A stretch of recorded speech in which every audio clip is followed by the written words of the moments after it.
What's up there, boys and girls? It's Chris and Mike on the Chris and Mike Show. We are live. Literally. On the YouTube and the, there we go. Hello. I don't understand why my headphones aren't like working right, man.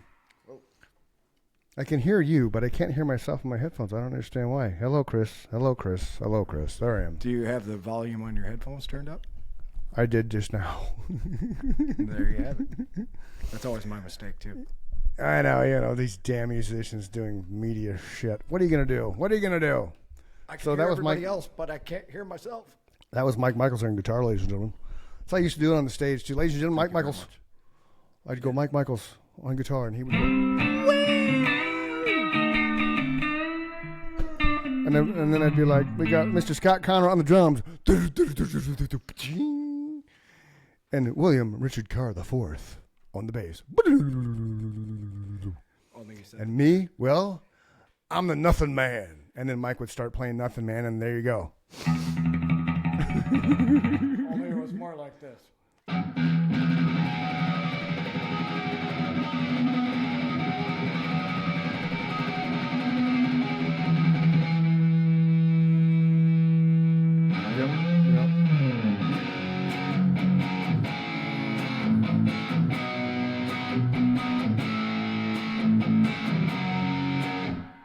Yep, there it is. Banger. There it is. That was my favorite part to play, but my favorite part was your chorus, man. That thing just ripped. Scott was cooking on the drums. That was like double time on the hi-hat. Yeah. It was that...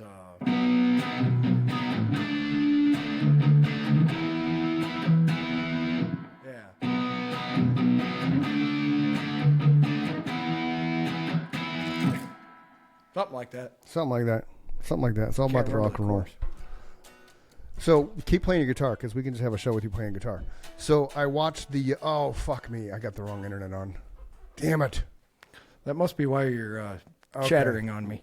We're going to do a switcheroo and see what happens in the live world. Okay.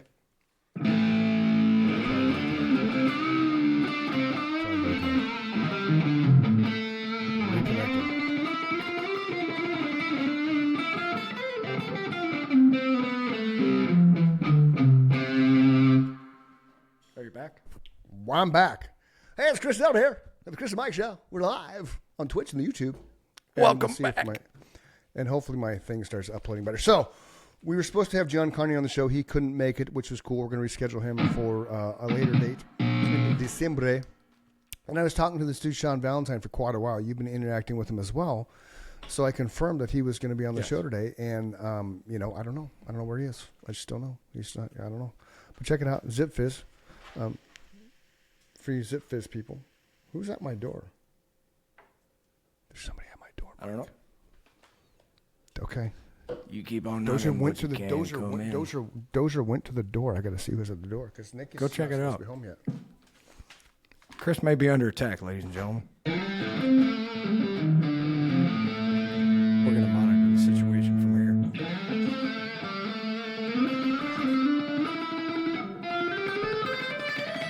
I'm not quite sure what appropriate near-death experience music is. Maybe like that. Suspense.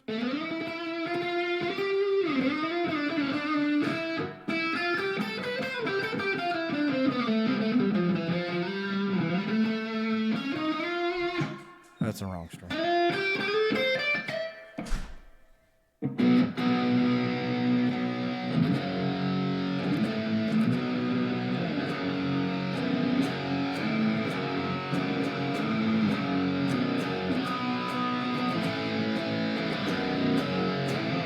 That's definitely not Dave from Ireland, ladies and gentlemen. That's... Oh, jeez. Chris has definitely been abducted. I don't know, dude. Nobody was there. Chris has been abducted, ladies and gentlemen. That is I'm not a ghost. That is not Dave from Ireland. I'm a scary ghost. That is not Dave from Ireland. That's what I was saying when you were coming back. I'm like, he's been abducted. It's not Dave. I don't know where Dave's at. Dave's been gone for a while now. I know. I miss Dave. I got to dial him up. I found him on a street sign. Remember Dave? I do. I wonder. Oh, he can't hear me. Okay, I keep fucking dropping shit, man.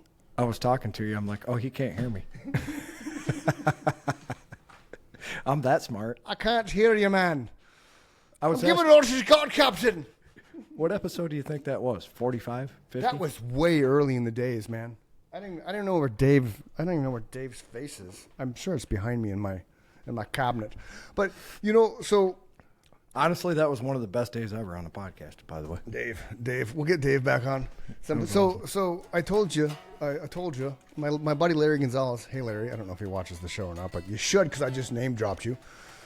He posted a thing about Ozzy's new documentary, and I'm going to do this. Hey, you know how we keep getting blocked on YouTube and shit? I do. I have a question. Okay. How can these people do these? Remember I told you about the charismatic voice, that girl that does like the here's why this singer is so good kind of videos. She's an opera singer. Yes. How does she get away with that? Because she's got to be monetized. She has well over 1 million subscribers. She has to be. So how does she get to do a 28-minute video on why Dio is a great singer? And I'm super appreciative that she gets to do that. Yes, absolutely. But when we're trying to explain why we love a certain band, we get blocked. So if anybody out there knows why, let us know. Right. That would be great. Because we would like to talk way more music and play way more music, but yes, you guys don't get to hear it because they keep shutting us down. So they keep shutting us down. It's like we're convicts or something, and we're taking. I just thought of that at work today. I'm like, I watch these 30-minute explanations of why Ozzy's a great singer, Dio's a great singer, Hetfield's a great singer, you know. And I'm, like I said, I'm super appreciative she's making a living at it and doing it. I'm just not quite sure what we're doing wrong. Right. I hear you. I'm trying to find something. So I know. I'm just talking. Oh, I know you are. No, you're good. You're good. Where's my search, man? There it is. There's a search. There's like Arsenio Hall, things that make you go, ladies and gentlemen. Joe, where are you, Joe? I don't have all the answers, but I got a lot of questions. Got a lot of questions. That's my quote. My head spins round and round and round. Joe, come on. Where the fuck is it? Send it to me, I swear. I think Chris just wanted me to hang on to my guitar so you guys knew what was going on in my head when I don't have a guitar in my hand. So yeah, no. If I seem absent-minded sometimes, it's because I got music going on. You don't seem. I wanted people to see the good. So I messaged Dave Mustaine because he told me to message him to get him on the show. He has not responded yet. He's busy getting ready to go on tour, so we'll forgive him. Well, okay. So now I want to show you something though, real quick here, because this can possibly answer the question you have about how do people get away with shit that we can't get away with. Okay. Do tell. Well, I'm going to show you. I'm going to share the screen. Look at him. This is Joey from Syracuse. Okay. Okay. Joey's coming on the show. I've been talking to him for quite a while. I'm super pumped. I follow him. Yes, he's awesome. Yes. Dude. He's way awesome. I follow him too. I love his shit. So we've been talking. Shit in the nicest way possible, Joey. Yeah, nicest way possible. I got to find it again. So I'm gonna tell you when we've been talking. Oh, it's the wrong app. Wrong app. Yeah, that's awesome. I love his channel. Yeah. Come on, Joe. Where are you? Okay, so Joe, we were talking on next Friday. I'm so excited. What? Got to get my calendar. Yeah, I don't know what that is either. I either know it's a work day or not a work day. It's the 17th at 11. So, which I gotta tell why I'm thinking about it. Gambino. I triple booked this and I can't do that. Also, do you not have the time? Because if you don't have to cancel it if you don't want to. Friday's pretty wide open for me. I just don't think we could have 3 people. That would be a busy day. It'd be a long day. Yeah. It'd be a lot of editing. And it's my fault on the 31st. It's a lot of work doing this, ladies and gentlemen. I used to book our gig, so that's why you never hear me get excited or lose my patience with Chris, because the logistics involved in doing things months out, he does a stellar job. So, thank you, Mike. I mean what I say. If you weren't doing a stellar job, we'd have a different conversation. But this has been an awesome experience, and being in real estate, I figured that was your forte, right? You're good at organizing things. Talking to people. So Joe's going to come on the show on the 17th at 11 a.m. Pacific Standard Time. But this is the cool thing about him. He takes his approach to all these songs. That's an interesting one. Chick swinging. But she's not doing that. No. She's literally watching the video, just like we were. Oh, gotcha. Okay. So this is all his stuff that he does, and he really does. He kind of spins it, and it's a cool thing. So I saw him post this. He's talking about new chapter, new passion. So I'm like, dude, let's get you on the show. Let's talk about this stuff. Let's help promote you. Absolutely. So and that's funny that we were following him apart from each other. We just figured it out right now. I love that dude's channel. Yeah. So he plays all this stuff. So we're going to totally dive into his life, what he's done, who he is. Oh, I'm pumped. Yeah. Man. That's awesome. Yeah. So that's Joe. He used to be, just Joe Syracuse. If you're watching, Joe, I'm super excited to talk to you, man. I've been following your channel for a long time. I watch all your videos. I think we'd like all their stuff now because I'm pretty sure the Chris and Mike show follows him too. Yeah, so check this out. I had no idea. He's the voice of the WWE and AEW themes for The Big Show. I knew he was a solo musician, artist, and coach. Right there. Oh, look, right there. Look what it says. Followed by Chris and Mike show. I was pretty sure. Yeah. So, we're having him coming on the next couple weeks, which is super exciting. We also have, I'm going to stop sharing, and I'm going to go back to this over here. We have this person coming on as well. This is from Velocita record label with Bruce Gambino. Been talking to him. Super nice guy. He brought Dave Nudo on, which Dave... Are we sharing? I've listened to Lord and the Devil about Dude, that's such a good song. 500 times. So you're welcome, Dave. Your plays on Spotify have to increase drastically. Had to have increased. So we have Gina Jones coming on. This is another one of Bruce's artists. Okay, so there she is. She's a country singer. Awesome. So it's going to be it's probably going to be the end of October because again I triple booked this on the 17th, which is just insane. So I just messaged him saying, hey, we got to move her, but I'm sure he'll be fine with it because he's bringing us a whole bunch of stuff in November too. Every Friday in November is going to be somebody from Velocita record label. So to put this into perspective for yourself, myself, and our listening audience, which has expanded drastically. Expanding. We started this 2 years ago, and the only people that cared was me, you, Mama Kay, and Sunshine, a couple other people that really thought that we could do this, right? So to everyone that supported us when no one cared other than you, thank you. Yeah. And to everyone that's joined along the way, we truly appreciate it. This is so awesome. It is. And hey, Michael, I'm sure you're there at some point in time. So, and for everybody listening, I really only wanted to do this to talk to one of my best friends that I've ever had in my entire life. So everything else that comes as icing on the cake. Yeah. He just wanted to talk to Dave. I did. So this is Dave. So if you, I don't remember, his show dropped. So he was on. Oh, there he is. There's a couple of spots of him being on. This guy's just a badass. Like if you have not checked out Dave Nudo, please.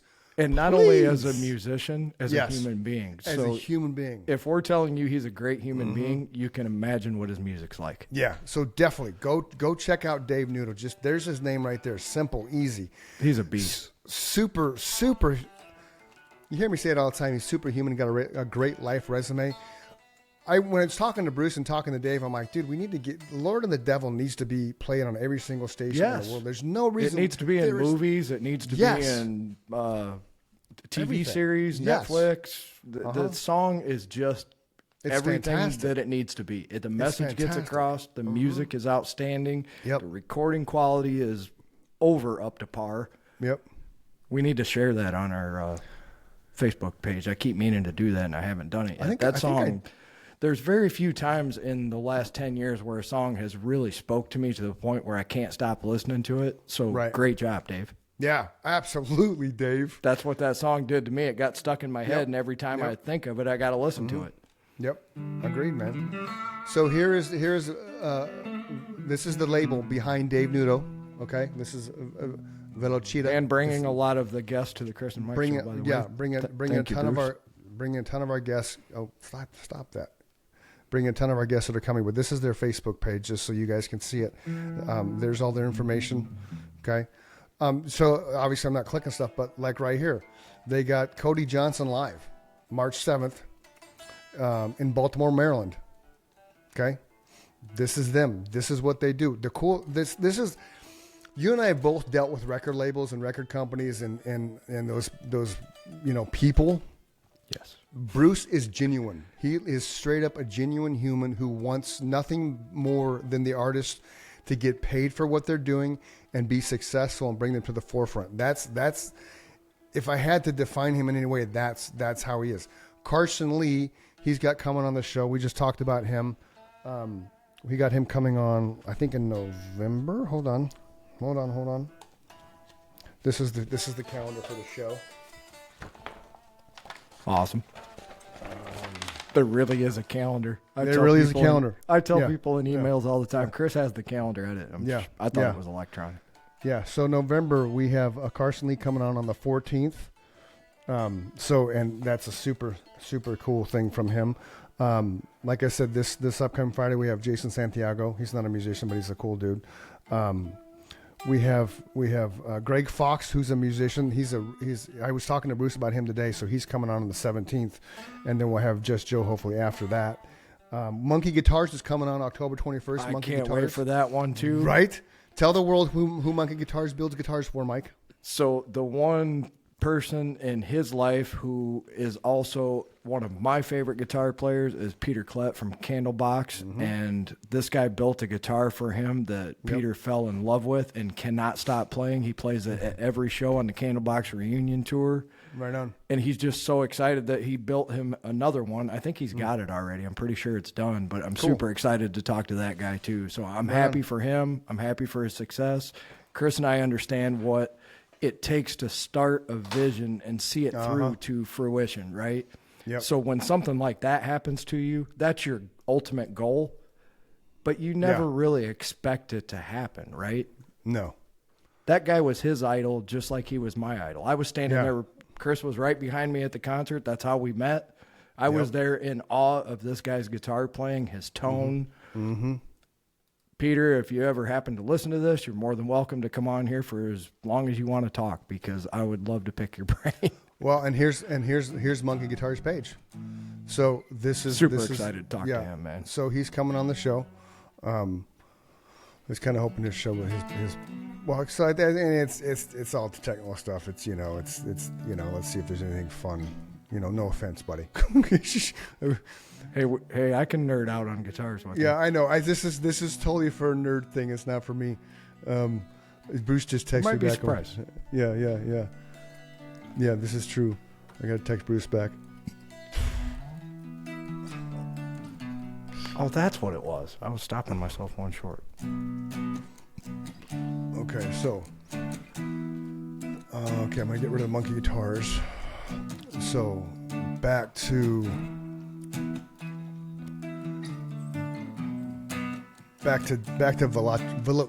Velocita Music Entertainment. Velocita. So that, again, Carson Lee's coming on the show. Get out of there. So if you want to find out more about them, there's their website, info at velocitamusicentertainment.com. They also have a YouTube channel.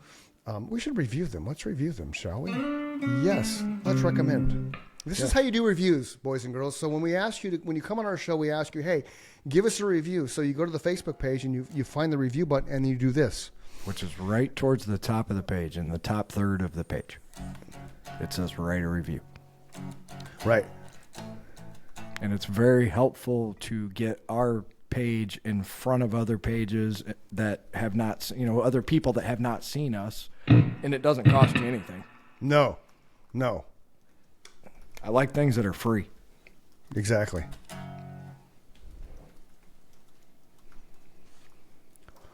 A lover of music wants to see everyone succeed. Tell him the Chris and Mike show sent you. Damn straight. And those are the Rock people, on. like you said, that we love, man, that just Yeah. are musicians supporting musicians. Genuine. And he So- he's writing songs and music and shit. We've been talking about all the stuff he's been doing on his own and with his label. The guy is just super, super cool. I mean, I don't have like a man crush, but he's just a really good human, and he's have a man fun. crush. He's fun to talk to. good. He's got all kinds of knowledge and wisdom. It's just a super cool guy. Like, here's his album, The Road Tours. So this is whoever's bust this is. It's one of the bands that he's. This was in 23. Was going southbound across Canada into the United States and heading to Nashville, Tennessee. So that's a tour bus. There's the inside of a tour bus for some artists that they took care of, and that's just this dude, man. So straight up. So That's nicer than the VW bus. We're trying to get Bob on. See Bob Oakman right there, and that name right there. Yep. We're trying to get Bob on. Who is Bob? Tell me. Bob's a pretty legit dude in the industry. Oh yeah, Creed is bringing Creedmas. There's Dave Nuno's band right there. There's another plug for Dave. Yeah, we love Dave. Yep. He was awesome. This is Bob Oakman's studio. I'm assuming that's Bob Oakman, so I don't know for sure because I've never met Bob and I've never met Bruce. I've just talked to him on the phone. What a bunch of junk he's got there. There's Carson Lee, Mother Road Music. What is this? Chance to win Route 66 guitar. Oh, and by the way, Velocita's going to get us some signed drumsticks that we can have a Q&A or a raffle or something on the show, live on the show, that we will get. We'll have to think of something good for that. Absolutely. So, yeah, yeah. There's Hank. He just had a thing with Hank Williams Jr. not too long ago. We talked about that, which is pretty cool. Hank Williams Jr. is an icon, man, legend.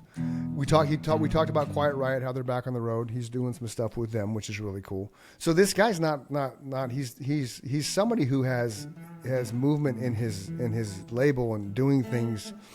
There it is, Wasp, Blackley Lawless, new shows added. Yeah, let me talk to Blackie, Bruce. Yeah. I would love that. I've been a Wasp fan since I was probably, 10, 11 years old. Yeah.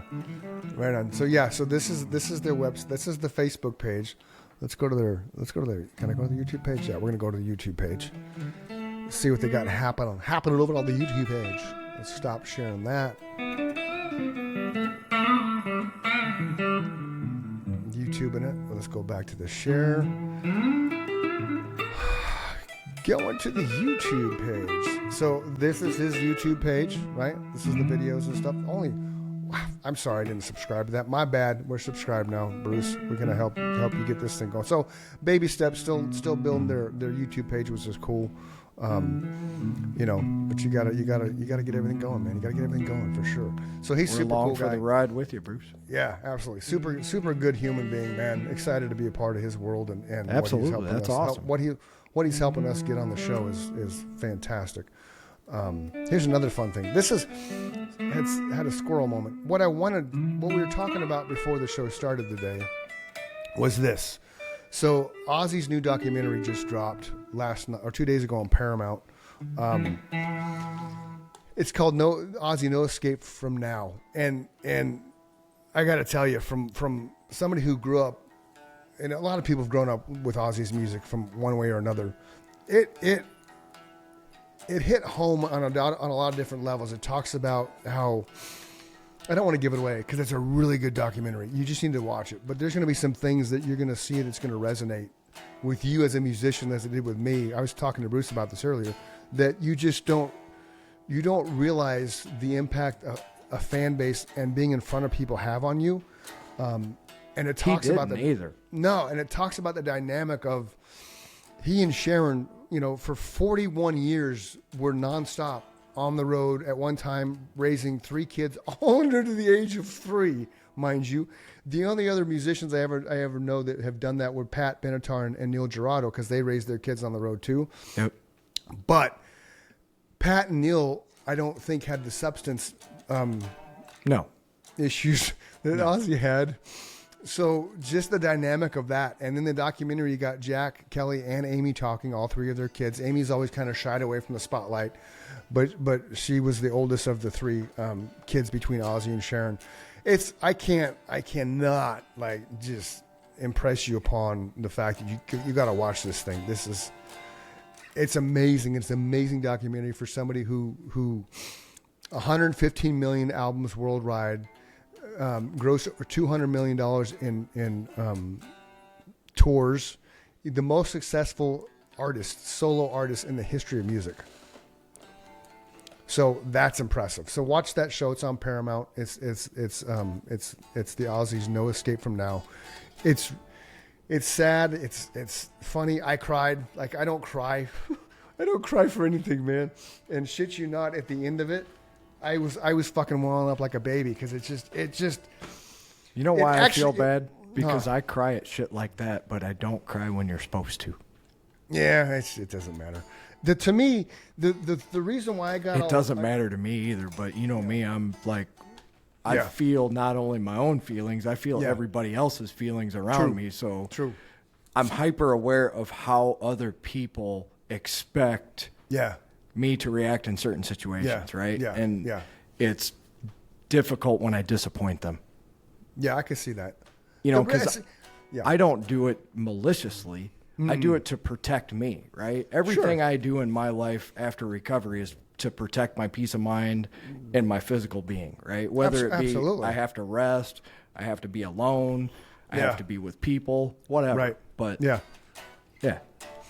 The thing that I think hit me was the fact that it takes 25 years. Once your first album's released, you have 25 years you have to wait 25 years to be inducted into the Hall of Fame. Well, Ozzy did it. It took them 44 years to get him to the Hall of Fame, which is ridiculous. And in the documentary, Sharon even points it out. She says she's told these people at the hall, like, why do you wait so long? Not just for Ozzy, but for everyone. Well, you know, in his case, I think that he got blackballed until society caught up to the fact that everything that the previous generation had dubbed him as was fucking utterly ridiculous. It was. Right? Yeah.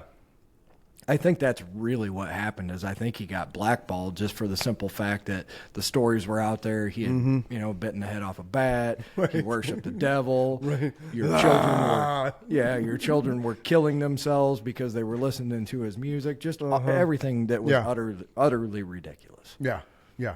So it took getting our generation, I guess, to the point where we were adults and we knew that was ridiculous, because if one kid killed himself because he was listening to Ozzy, he was a troubled child, and that's horrible. But none of my friends ever killed themselves listening to Ozzy. We just rocked out and smoked some cigarettes and drank some beer, and you know.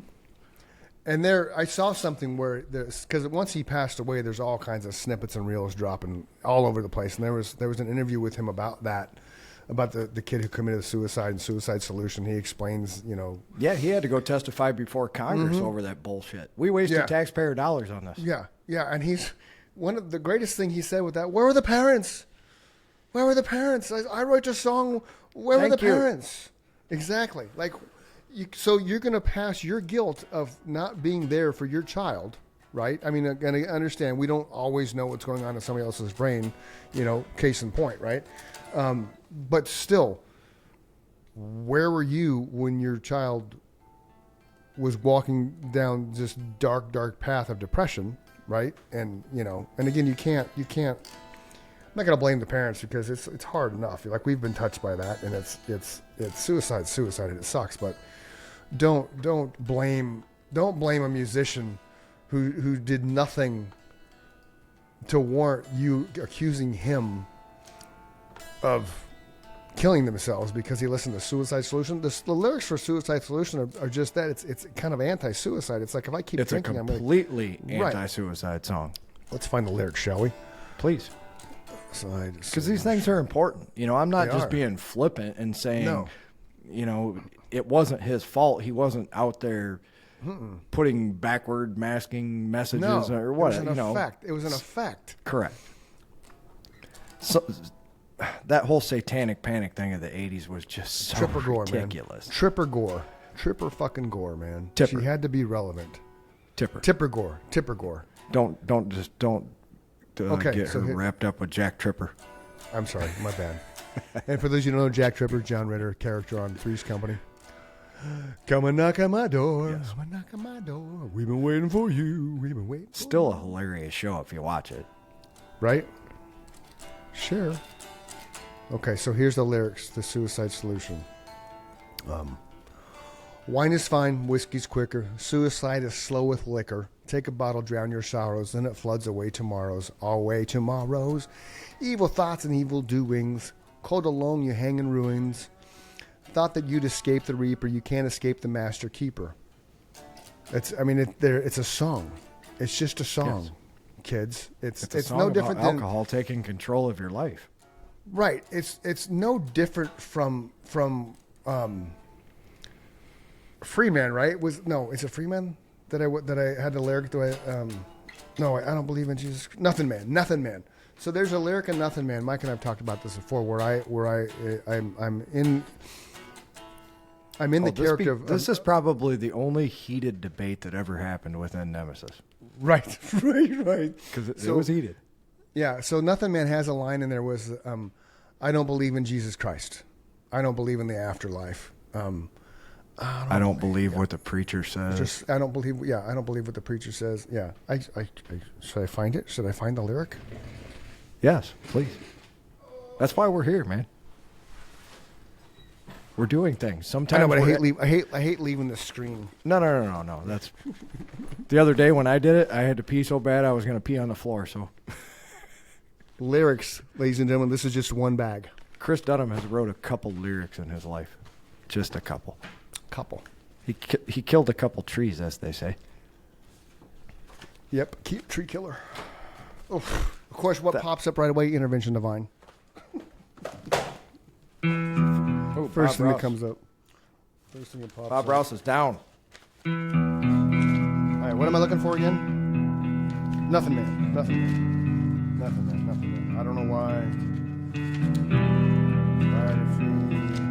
Intervention Divine. Away. Americans. Free man.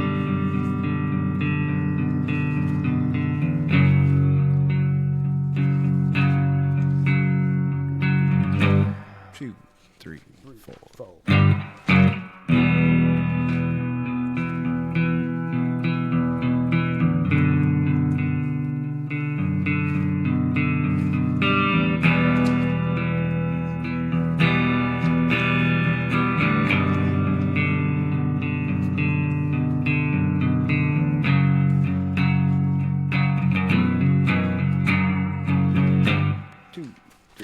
4.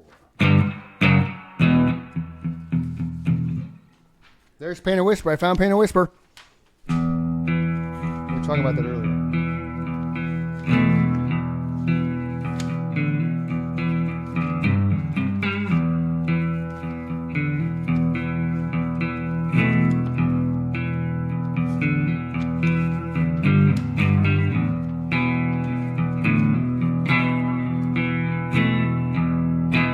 There's a ticket stub from one of our concerts. That's old because we were Yeah. Desperate Angel on that ticket. Yeah. That's an old ticket for the ballroom. So that's where Chris and I met at the Candlebox concert, ladies and gentlemen. If you're just listening, he held up a ticket for Desperate Angel, which was the original Nemesis name, at the Electric Ballroom in Tempe, Arizona, right down the street from ASU. ASU. Oh, I should really alphabetize this shit, man.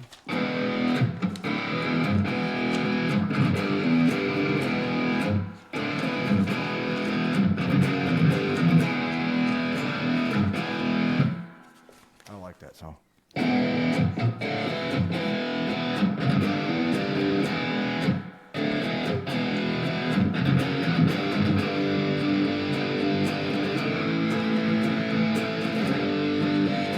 Here's my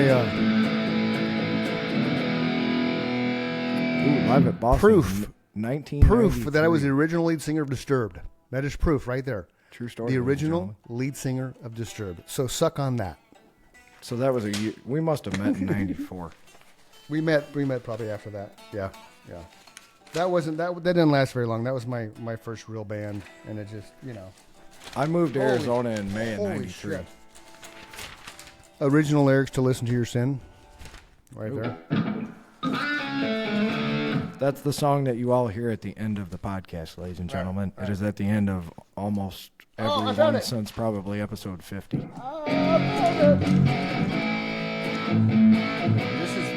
This is how cool this is. So, I wrote this at practice, and it has the title of this song has no name. And then is that what it says? I typed it up to Nothing Man. No shit. So this Did song you has no date name. any of that stuff? I believe so. I wish I had. Yes, April 1996. Awesome. Yep. So, Nothing Man. Everybody, listen to me. I'm going to tell you how it's supposed to be. I'm going to be a free man. I'm going to fight until the end. I'm going to find the answer here. I'm going to make it all quite clear. That's Free Man. Is it Free Man? I think Nothing Man became Free Man. No. Yeah, here it is. Now that I see it, because here it is. This has got to be my favorite lyric that I wrote, because of the hook of it, the melody, because it just rolls off the tongue. I wrote this while I was doing lights at a play at MCC, the rehearsal of the play, and I had Alice in Chains playing in the background while I was just going through the light setting. And this is how this came. Just from that being in the auditorium, I think it was, what fucking album was that? I don't know. It was the Rooster album for Alice in Chains. But it's like, what can I say I had, Right? Isn't that on Dirt? Dirt, yes. So what can I say? I had a bad day, sipping on a bottle, just wasting time away. I don't know what I've been told, and I don't know just where I'll go. I live my life, take it day by day, serve my time, it'll never fade away. Because I ain't perfect, yet the chosen one. I find my place underneath the sun, yeah. So take me now, baby, how I am. Leave the rest, separation of sin. Oh, yeah. Take me now, baby, leave me be. I chose my soul in eternity. Now I lay 6 feet to rest. I got no regrets, got nothing left. Just a time that was spent in vain. Just a soul crying out in shame. So start at the beginning of that. Okay. So that part is that. Which part? The Take Me Now? Yeah, because that was the...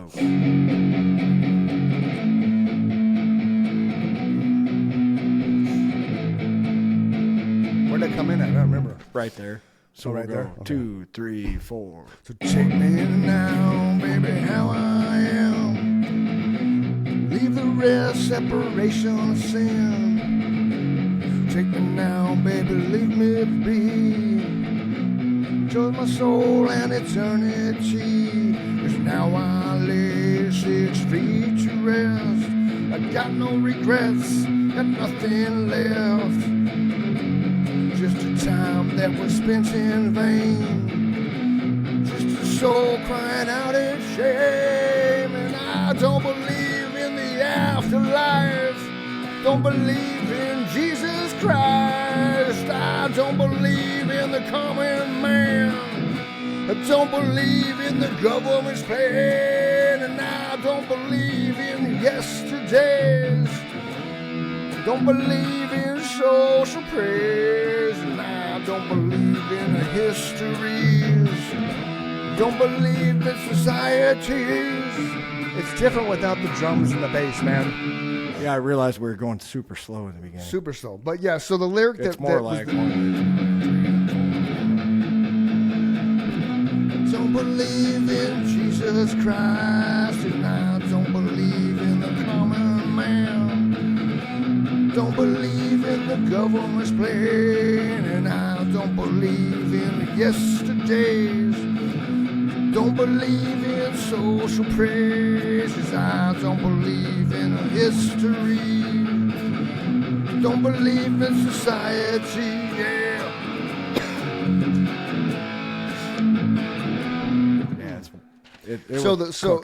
Yeah. So the lyric that we had a debate on was the pre-chorus, right? I don't believe in the afterlife, and I don't believe in Jesus Christ.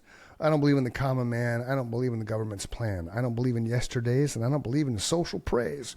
I don't believe in histories, and I don't believe in societies, because I'm nothing. I'm a nothing man. But Scott had a problem with I don't believe in Jesus Christ. Yeah, because he was thinking of it as he was saying that, right? So when I finally had a chance to talk to him one-on-one, Right. I basically just said, look, we're artists. Mm-hmm. He's an artist. Yeah. He may not even believe what he wrote. He may be writing it from a third person of somebody else who he created in his head, correct? Exactly. Yep. So this guy is and I explained it to him, and like immediately you could see the understanding wash over him, right? Yeah. Like this is a guy who is fucking desperate. He's at his wit's end. Right. He's Michael Douglas in Falling Down, right? Yeah. I've had it. Yeah. Basically. Yeah, because here's the thing. Okay, so just going back to it, what can I say I had? This is my favorite thing I've ever wrote as far as rolling off the tongue. I love the way that one section I just figured out again went where it went high from the. Yeah.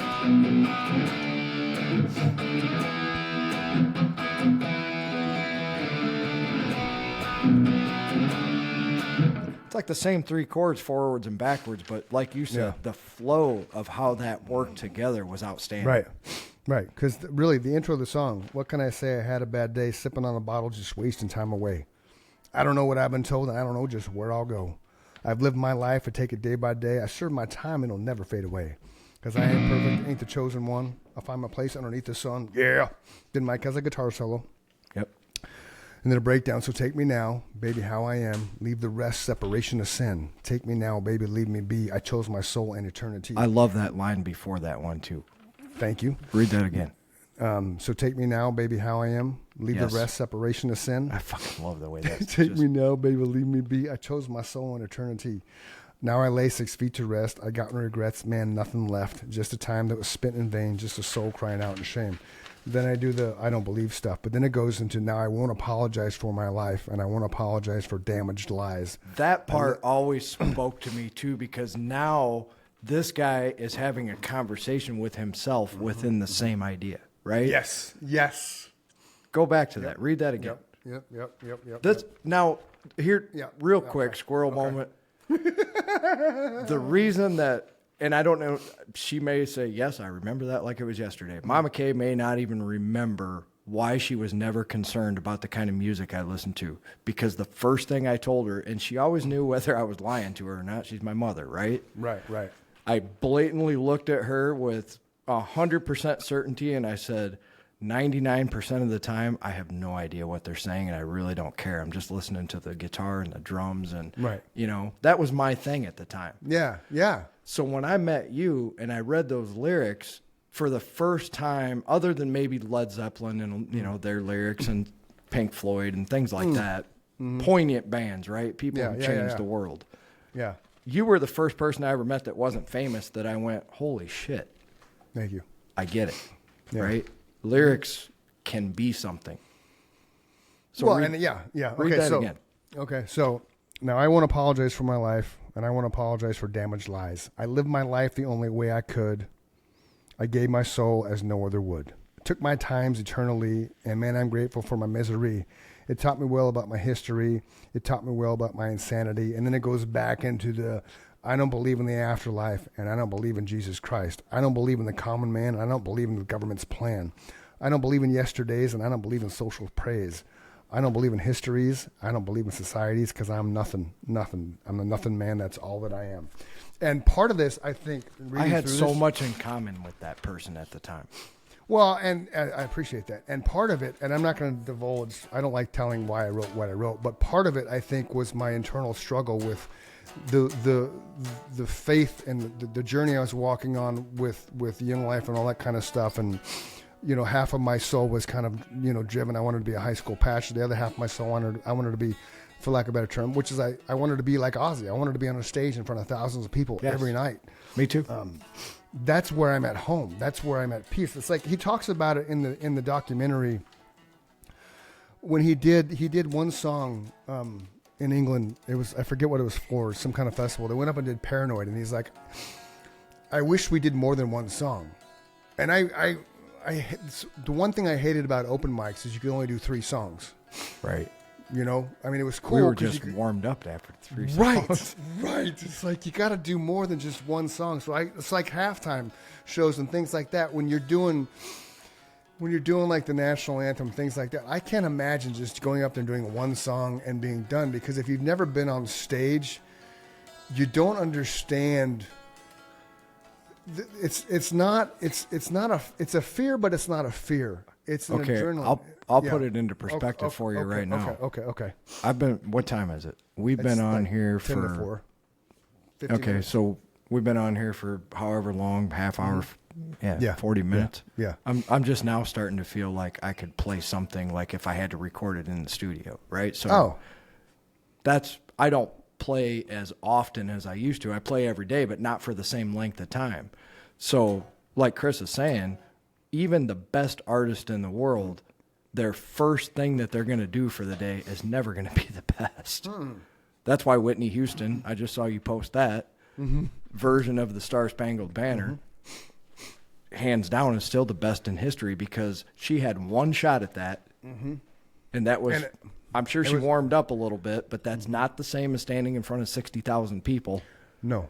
And that was Super Bowl 25, and that was live. She didn't record that shit. Nope. Like a lot of them do now. Stapleton didn't record his, but a lot of those artists record that live because they don't have a choice, because the sound system and stuff that they have, it doesn't work, right? You need to have your gear behind you. But Whitney Houston fucking sang that shit right then and there, and she nailed it. I mean, that is by far my favorite rendition ever of that song. Mine too.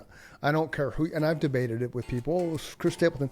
Chris Stapleton's was good, but it's not Whitney Houston, man. It's not better than hers. No, nobody can touch what Whitney Houston did. Nobody. That's a bar that's very high. Yeah, that's why you don't cover Whitney Houston. Correct. You don't see any Whitney Houston cover bands. No, there was a fucking at my office yesterday. Nick was listening to one of the stations again on Sonos, and Dixie Chicks came on, which I didn't know who it was. The Dixie Chicks, I never liked them, but they were covering Fleetwood Mac and Stevie Nicks. I'm like, you don't do that. You don't cover Stevie Nicks, man. No.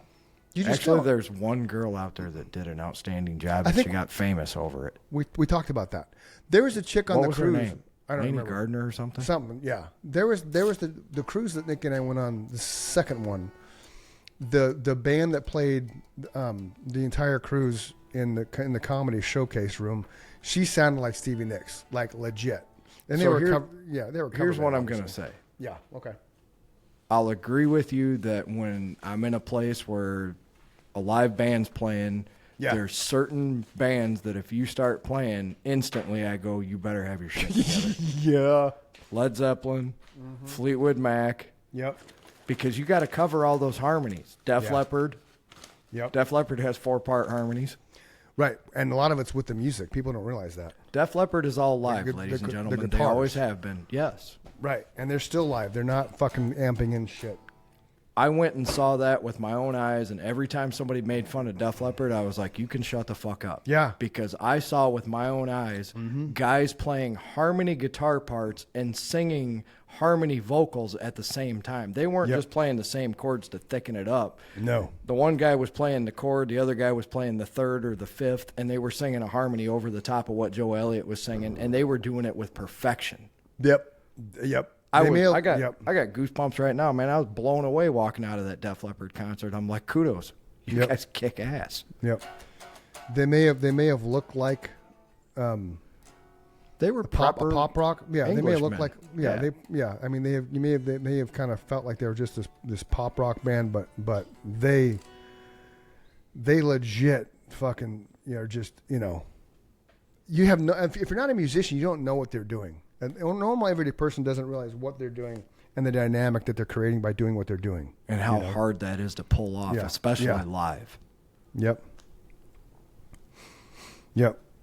Agreed. Yeah, those guys were outstanding, man. And even Joe Elliott will admit we had super good music with sometimes questionable lyrics, right? Right. It's like, I don't know what poured some sugar on me means any more than you do. It just sounded cool with the riff that was going on at the time. It just, like you said, it flowed off the tongue, and everybody admitted instantly that stupid line was going to catch on just like it did, right? It became a top 10 hit. Well, and what I believe, because again, this is the beautiful thing about music. that's why I never really kind of have ever really shared what's behind my songs that I wrote lyrically, because I want you to have your own interpretation of it. What I took from Pour Some Sugar on Me was basically, you're making a baby and you remove the phallic symbol and you pour some sugar all over the person that you're engaged with. That's what I equate that to. And if you watch the video, right, back in the 80s, or was in the 90s, that totally ate it. That totally had that innuendo, because you got all the chicks. Pour some sugar on me, Joe Elliott, come on! And, you know, so 90% of Def Leppard's crowd was what? Female. Yes. Okay? And the 10% of men that went with them to that concert got home and they poured some sugar on the person they took to the show. Just saying. And as a band, when you look out there and see 80% women and 20% men, you know you've made it. Because the women buy all the stuff. Yes. They buy the posters and the magazines and the shirts and the hats and the pics and all the things, man. All the things. Music truly makes the world go round. And when you watch the documentary, the Ozzy documentary, you're going to understand even more so how much music has the impact on somebody's soul. And just what it can do to just, you got to watch it. Watch it tonight. I will. That's the thing that I wish I could give everyone, is the gift to live musically in our head for a day. I wouldn't want to live musically in our heads for a day. I'm just saying, just the ability to sit down and go, I'm going to do. Yeah. Right? To the average person looking at that, when I see somebody who's never seen me play before, when their eyes get as big around as $50, I forget sometimes that the ability to just pick up a guitar and do.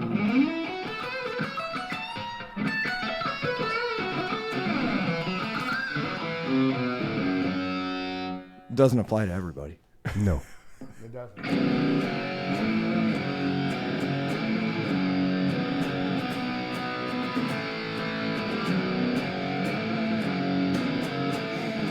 I haven't been bored since I was 9 years old. That word just doesn't exist to me, you know?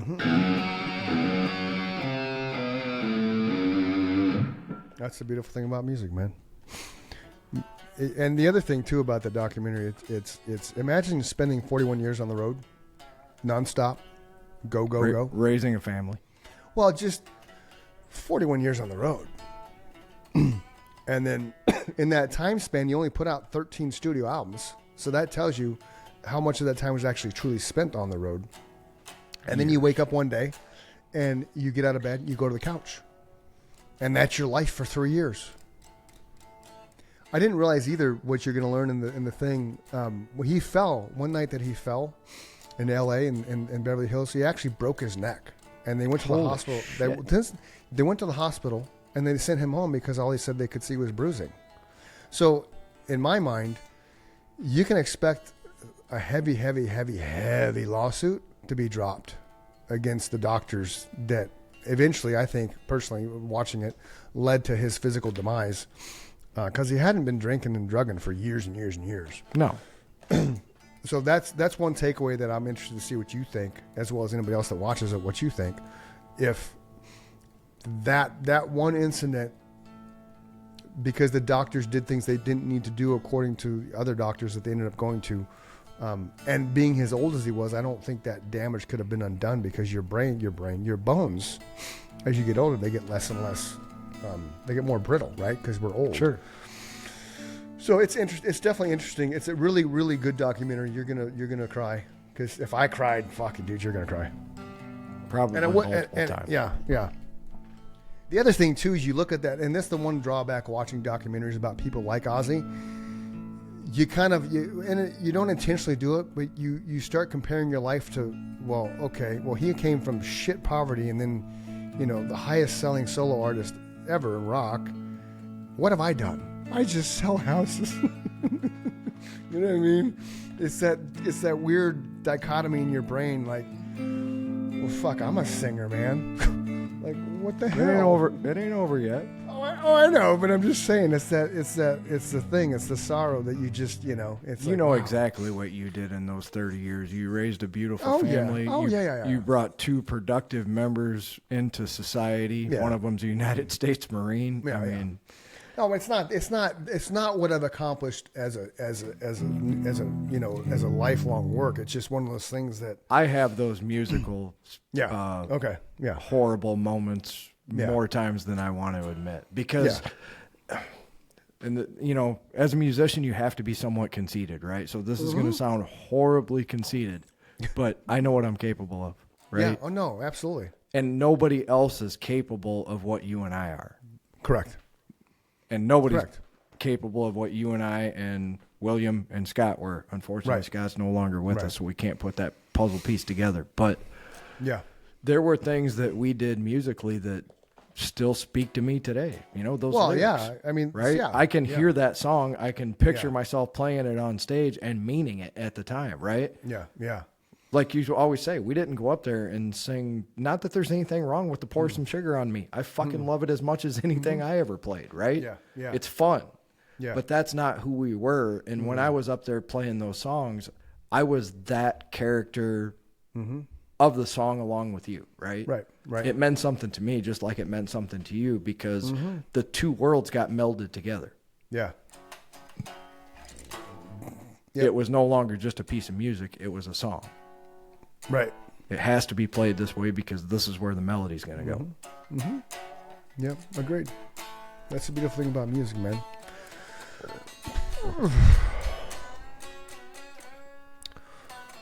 Anything else you want to talk about? Sex, drugs, and rock and roll. So, the Giants, we can talk a little about football, right? So, Giants play tomorrow night, Thursday night football, or Tuesday. Yeah, not tomorrow night, October 9th, against the Eagles. I hate primetime football.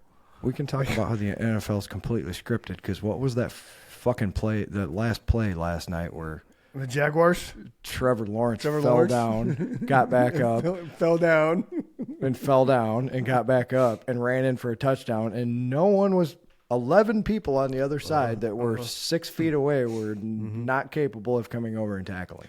But see, then you go back to the scripted comment where Tom Brady says, do you really think the NFL is scripted? Because do you really believe I would lose to Peyton Manning's little brother not once but twice? If they paid him enough money. You're going to win it. You're going to win every other one, Tom. Yeah, I don't think so. That was 19-0, man. I don't think there's enough money in the world to be a competitor like Tom Brady. There wasn't sports betting at the time like there is now. This is true. No, this is true. For sure. Yeah. That totally sounds like Simple Man. Well, it's the same chord. Yeah.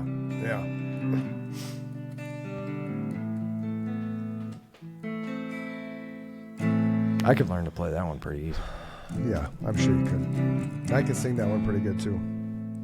It's Shinedown. The way Shinedown does it, we did it before Shinedown released their version, and when their version came out, I'm like, motherfucker, because he and I kind of sound the same. We have the same kind of range and the southern draw. But yeah, when that cover came out, I'm like, yeah, okay, yeah, that's how I do it, But I gotta pee, man. Okay, so we can wrap it up. Oh yeah, go eat your burrito. We can wrap her up. All right, cool. Yeah, Joe, we'll get you back. We'll get you back on the show, Joe, or John Kerry. I'm sorry, I don't know what happened to Sean Valentine. We'll talk again, see if we can get you back on, and then hopefully he's okay. Yeah, I'm sure he is. And then, like I said, Friday we had Justin Santiago, and then Tuesday we have Matthew, a buddy of mine from Mesa Rotary Club. He's really cool. And financial advisor guy, but he's raising money for Foster 360 and doing all kinds of stuff, philanthropically. So remember, boys and girls, if you're feeling sad, sour, depressed, suicidal, somebody's going to miss you. Somebody loves you. Don't leave a hole in their heart. Go for a run, journal, scream in a pillow, go work out, go do 100 push-ups. Do something that will change your mind and alter your mood for the better. Tomorrow is always a better day, and it's even more so when you wake up in it, because you are loved, just like I love Mike Michaels here. And I love you too, brother. And I love you too, Mike Michaels. Thank you. And to all those that have been watching us in all 23 countries, we truly appreciate your presence. Without you, we wouldn't be here. There's a sexy little Nikki. So with that, my friend, we will see you guys on Friday. Peace. Peace. See you, brother. Later.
With a praying man, you took your breath on the